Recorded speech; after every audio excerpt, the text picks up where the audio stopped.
Senator Graham. Thank you, Mr. Chairman. One thing we will agree on is that you believe this. You have been the most consistent voice, I think, in the country over a long period of time on issues like this. We do have disagreement, but I like working with people who believe what they believe. Now, here's some common ground, I think. Most of us don't want the consolidation of wealth and power to lie in the hands of the few through ill-gotten gain, through monopolies, through unfair trade practices, through criminal enterprise, market manipulation. But if you can make your money legally and fairly, good for you. And that brings us to the question of big tech. I don't know what we do about this, Mr. Chairman, but the question for me is, have we let too much power consolidate in the hands of big tech?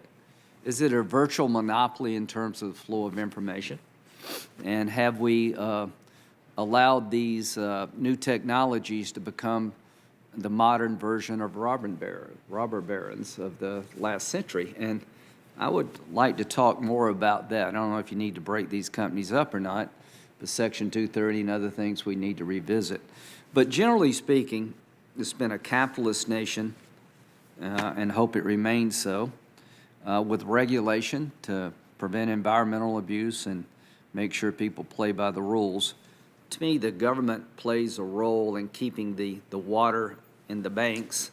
When people start creating monopolies, that's unfair to other competitors. When people cheat and scheme and get rich off bad business practices, that's something we all should be concerned about. But the Gallup poll company has been asking Americans what they think most important problem facing the country every month for a long time. In the latest survey, 26% said it was the coronavirus. Just 1% said it was the gap between rich and poor. Now, how can that be? I actually believe that. I believe that most Americans don't spend their time wondering about how to take from somebody else. They're wondering about how do I get ahead. And they're looking for opportunity, and they should be demanding that opportunity. One thing that I think we can start focusing on is how do you lift people up who've been in poverty? How do you present better opportunity? There's the way described by the chairman, and I think the other way that I like is Senator Scott, who's focused on enterprise opportunity zones in blighted neighborhoods, making sure that there's tax advantages for businesses like Amazon and others to go into these neighborhoods and increase wages by having better business opportunity. But all of us have one thing in common here on this committee. We had good educations. And if you want to level the playing field for America, make sure that every kid, regardless of zip code, has an adequate opportunity to be well educated. And I believe in public school systems. I'm a product of it. But the question becomes, what happens when a public school fails time and time again? What are the things that we can do to level that playing field? So here's what the Census Bureau said, that the poverty rate hit an all-time low in 2019, and that between 2017 and 2019, income inequality actually declined. That before the pandemic, the unemployment rate was at a 50-year low. The rates for African American, Hispanic, and people with disabilities hit their lowest unemployment levels on record. Wages were rising at their fastest pace in years, and they were rising fastest for blue-collar workers.